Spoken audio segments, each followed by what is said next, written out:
Bismillahirrahmanirrahim. Assalamualaikum warahmatullahi wabarakatuh.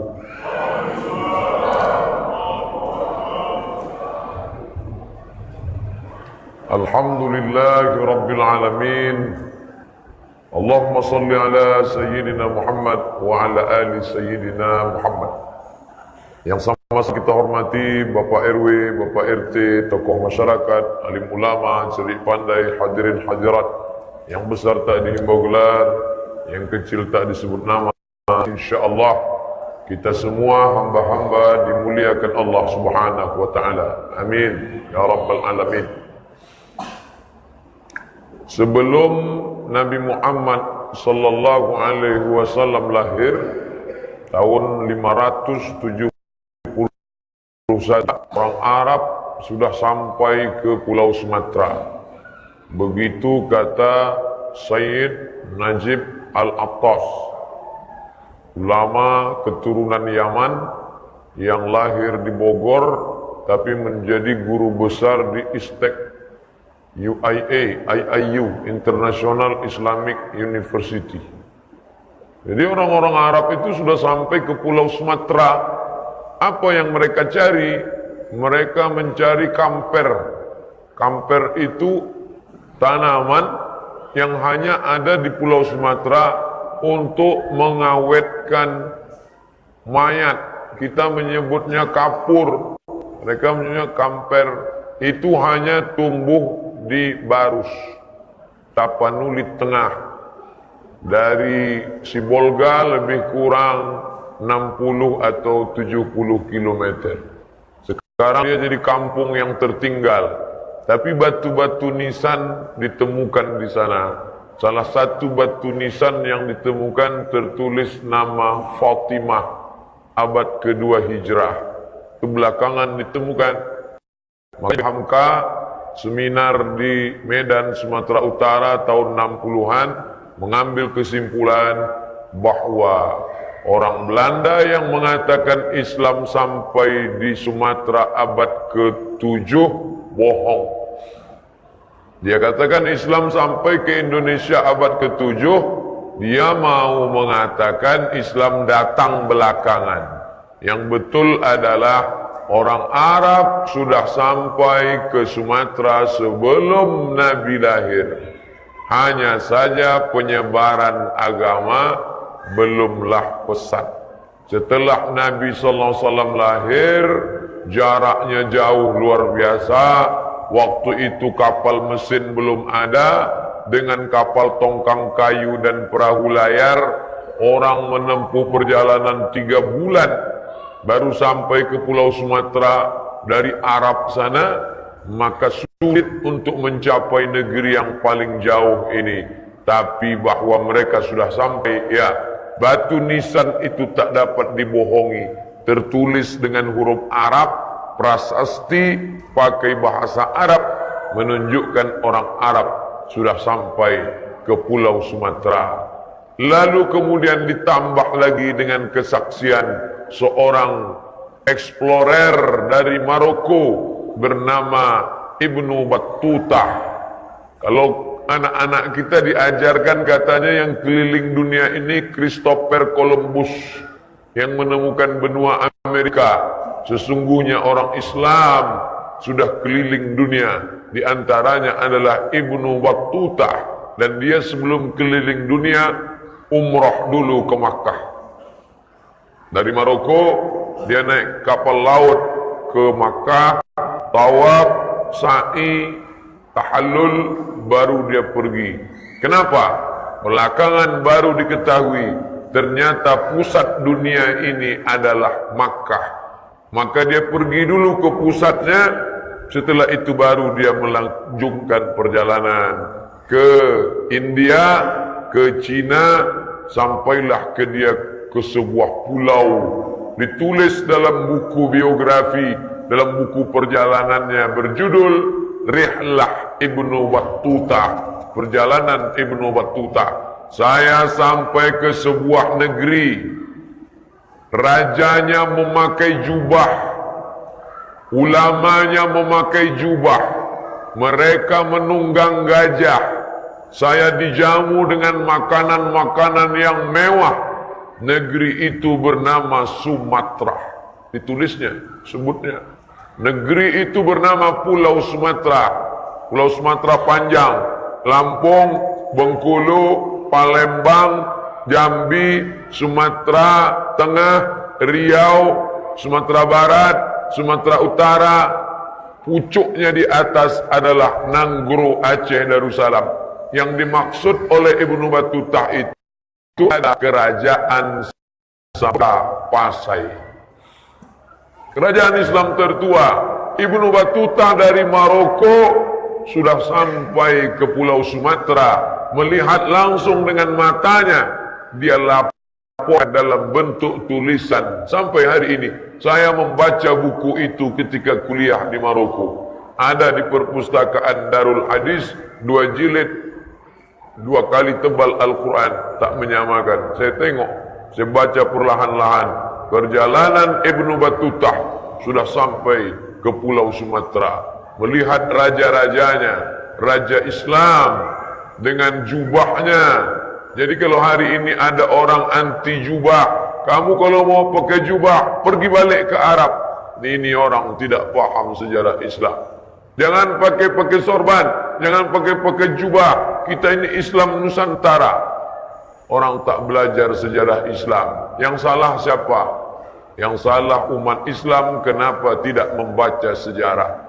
Buku Ibnu Battutah sudah diterjemahkan ke dalam bahasa Indonesia. Besok Bapak pergi ke toko buku, beli supaya anaknya bisa baca. Ini orang tua sekarang beli buku yang dibelinya 7 manusia harimau.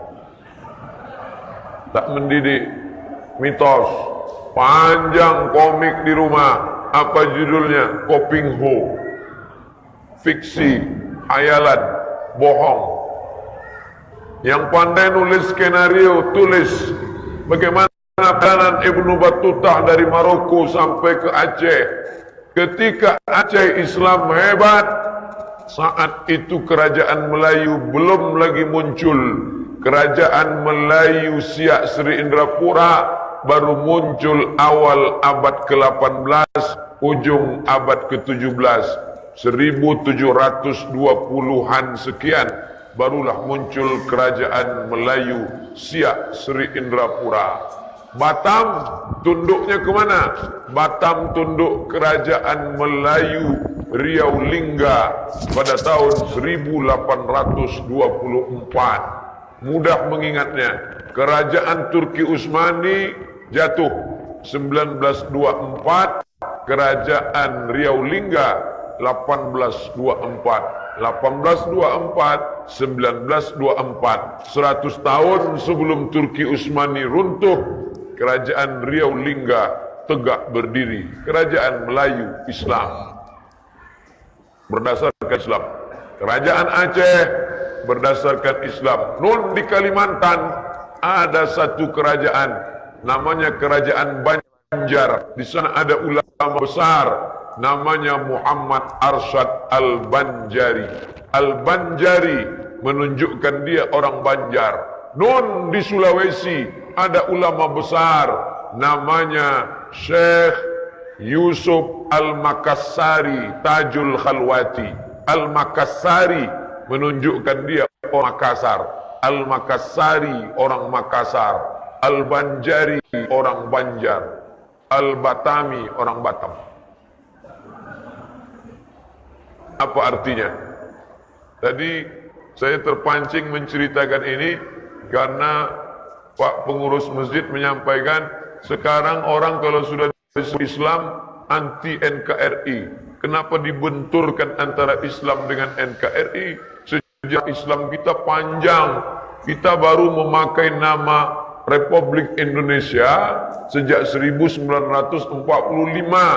Sekarang 2017. Baru 72 tahun. Sedangkan sebelumnya ini adalah kerajaan-kerajaan Islam. Jadi tidak ada dikotomi kontradiktif, belaga berantuk berantam antara Islam dengan Indonesia. Indonesia adalah kelanjutan dari kerajaan-kerajaan Islam. ada kerajaan Makassar, ada kerajaan Nuku Tidore, Sultan Nuku dari Tidore, ada kerajaan Islam di Aceh, ada kerajaan Islam di Kepri, ada kerajaan Islam di Pelalawan, ada kerajaan Islam. Menyatu kerajaan-kerajaan Islam ini, jadilah dia Republik Indonesia. Indo artinya Hindu, Nesia artinya pulau-pulau. Indonesia, pulau-pulau yang berada di bawah Hindu. Hindu yang dimaksud adalah Hindia. Makanya orang Arab menyebut negeri ini Al-Juzur Al-India. Al-Juzur artinya pulau-pulau, karena kita terdiri dari 17.000 pulau yang besar yang kecil. Al-Hindia, pulau-pulau yang berada di bawah India besar, di bawahnya ada pulau-pulau kecil. Di bawah pulau ini berada di bawah India, maka kita disebut dengan pulau-pulau di bawah India. Yang dijajah oleh Inggris tidak mau bergabung dengan kita. Malaysia dijajah Inggris di Malaysia, Brunei Darussalam dijajah Inggris, dia tak mau gabung sama kita, dia buat kerajaan sendiri Brunei. Singapura dijajah Inggris, dia buat sendiri Singapura. Brunei, Singapura, Malaysia. Gajah putih tak bisa dijajah, itulah dia Thailand. Land artinya tanah. Bukan Thai, nama negeri mereka. Thailand, tanah Thailand. Mereka mengaku tak pernah dijajah. Maka sampai sekarang mereka tetap pakai kerajaan. Thaksin, Perdana Menteri, digulingkan oleh rakyatnya karena pro dengan komunis. Rakyat Thailand yang tidak Islam itu pun tak suka dengan komunis. Mereka beragama, komunis anti agama. Thailand agamanya Buddha. Pendeta-pendeta Buddha, biksu-biksu dihormati di Thailand. Mereka tahu Perdana Menterinya dekat komunis, mereka usir, mereka habisi.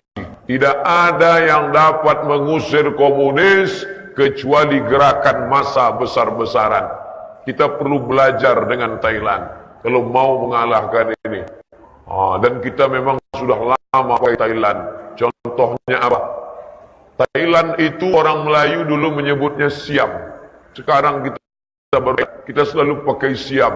Apa itu? Ikan Siam, kapak Siam, sepat Siam. Belajar dengan Siam, Siam kata mereka. Karena mereka dianggap dengan bangsa yang kuat, bangsa yang tak pernah terjajah. Ada satu kerajaan Melayu di tengah, diambil oleh Siam. Thailand ini pun tak juga baik. Kalau dia baik, tak akan dia ambil, dia jajah. Sampai sekarang kerajaan Melayu masih dijajah, yaitu kerajaan Patani. Malaysia, Thailand. Perbatasan antara Malaysia dengan Thailand, Patani. Patani ulama besar, Syekh Ahmad Al-Fatani. Thailand Selatan, Patani. Masih terjadi laki-laki di Patani mau pergi ke sawah, dia tinggalkan pisau belati ke istrinya. Istriku, aku mau pergi ke sawah, ni pisau. Nanti kalau tentara Thailand masuk mau memperkosamu, tikamlah dia. Dua saja kemungkinan. Kalau tidak dia mati, engkau yang mati. Begitu. Jadi bersyukurlah ibu-ibu di Batam yang suaminya mau pergi kerja bukan ngasih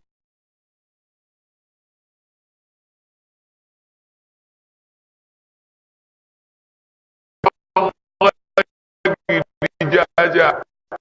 Nah, kerajaan Melayu banyak di Malaysia, kerajaan Terengganu, kerajaan Johor, kerajaan Melaka, kerajaan seberang mana di Kalimantan, yaitu kan kita dijajah oleh Belanda. Saat dijajah lagi, inilah Negara Kesatuan Republik Indonesia 1945, 17 Agustus.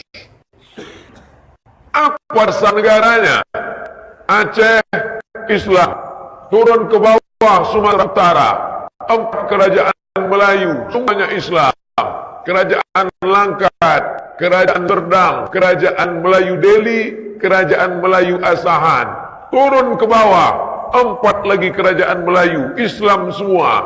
Kerajaan Siak Sindrapura, kerajaan Pelalawan, kerajaan Indragiri, kerajaan Riau Lingga. Turun ke bawah, kerajaan Melayu Jambi. Ke kiri, kerajaan Minangkabau yang disebut dengan Pagaruyo. Kerajaan Melayu Sumatera Selatan yang dulu Hindu, yaitu kerajaan Sriwijaya, berubah menjadi kerajaan Melayu Islam Sumatera Selatan. Turun ke bawah, Lampung, itu semuanya Islam. Masuk ke Pulau Jawa, dan Jawa itu juga ada nama Mojo, rasanya pahit, maka disebut dengan kerajaan Mojopahit. Orang Hindu, tapi ketika Majapahit tumbang, maka berdiri kerajaan Islam. Itulah dia kerajaan Demak, kerajaan Mataram, kerajaan-kerajaan Islam yang luar biasa. Sampai hari ini Masjid Demak tegak berdiri, kokoh dindingnya, atapnya, lantainya, bahkan gentengnya. Sebagian direnovasi, sebagian tetap dipertahankan. Masjid Muslim Pancasila yang oleh Presiden Soeharto tidak pakai kubah, tapi dipakai atap Demak, kerajaan Demak, untuk menunjukkan, nih kami tidak copy paste dari Arab. Karena masjid Nabi pun tak pakai kubah. Tidak ada Nabi bangun masjid pakai kubah. Kubah itu bid'ah, datang belakangan. Dalam tanda kutip, kubah itu kapan munculnya? Ini pakai kubah. Kubah adalah bangunan melengkung yang muncul ketika Islam masuk ke Bizantium, Romawi kuno. Orang Roma itu bangunannya buat melengkung. Apa fungsi bangunan melengkung?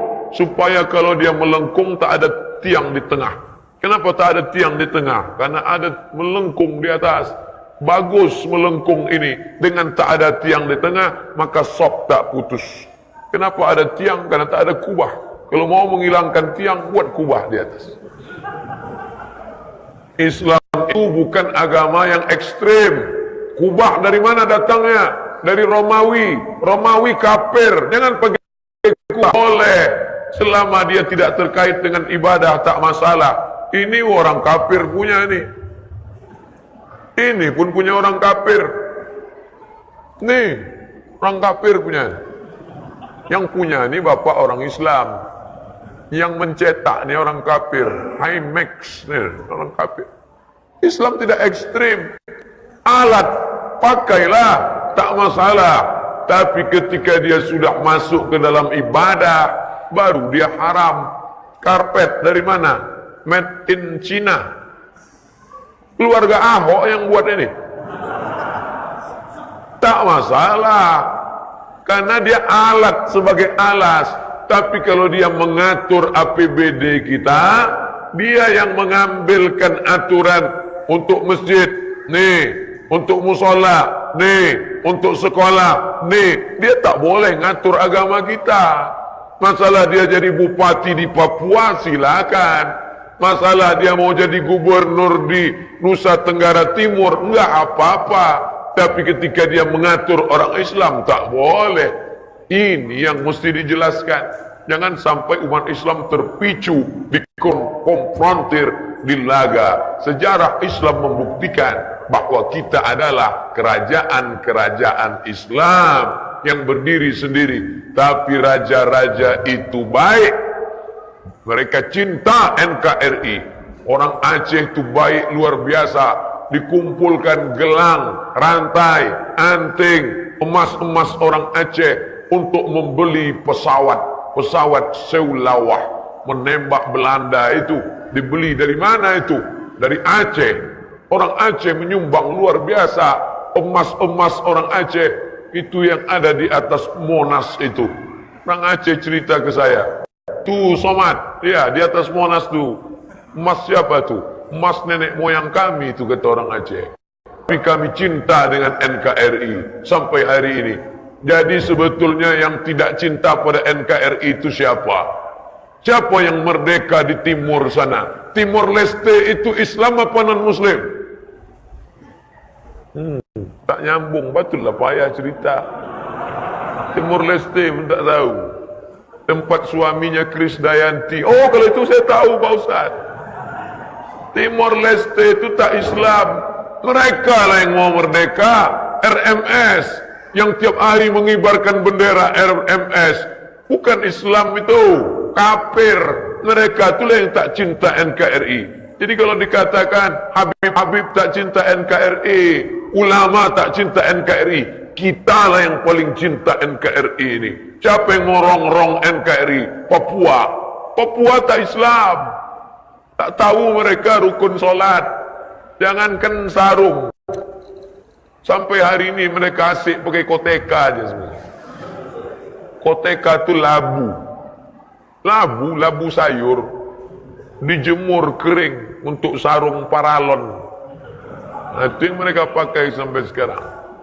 Nauzubillah kalau ada anak bapak lulus Kementerian Agama jadi kuah ditempatkan di Papua. Selamat datang harus pakai koteka. Nauzubillah. Kawan saya dari Kementerian Agama tugas ke Papua sebagai pemeriksa. Di SMS saya, Mat, aku sudah di Papua. Saya bilang tolong kirim souvenir satu. Apa itu? Koteka. Aku belum nampak lagi, kata dia. Apa maknanya? Yang merongrong mau merdeka banyak itu bukan dari negeri Islam. Itu Aceh mau merdeka, Pak Ustaz. Mereka mau merdeka karena menekan, tolong kasih minyak kami. Minyak terbanyak Aceh. Aceh itu luar biasa sumber daya alamnya. Gas menyembur dari mana? Aceh, PT Arun. Minyak Aceh itu semuanya ada. Minyaknya mahal, gasnya mahal. Rumput termahal di dunia, rumput Aceh. Ganja. Satu amoknya 15.000 zaman dulu. Sekarang saya tak ngikuti lagi perkembangannya. Luar biasa. Tapi begitu mereka dikasih otonomi, tengok Aceh diam sekarang kan? Kenapa? Mereka minta otonomi, kasih kami otonomi. Otonomi apa? 3. Pertama, izinkan kami menjalankan syariat Islam. Yang kedua, izinkan kami dapat otonomi daerah. Yang ketiga, beri kami kebebasan untuk partai. Makanya di Aceh ada partai khusus yang tak ada di kita. Partai khusus di Aceh. Partai-partai orang Aceh yang tak ada di tempat kita. Saya baru pulang ceramah dari Aceh, nampak saya bendera-bendera. Ini tak ada di Riau nih. Ini partai apa? Ini partai khusus Aceh. Bank Islam. Tempat kita tak ada bank Islam berdiri sendiri. Aceh bisa dikonvert dari bank konvensional berubah jadi bank syariah. Aceh punya. Kenapa? Karena mereka mendapat otonomi khusus. Minyaknya dapat mereka lebih besar. Riau hanya 15% minyaknya.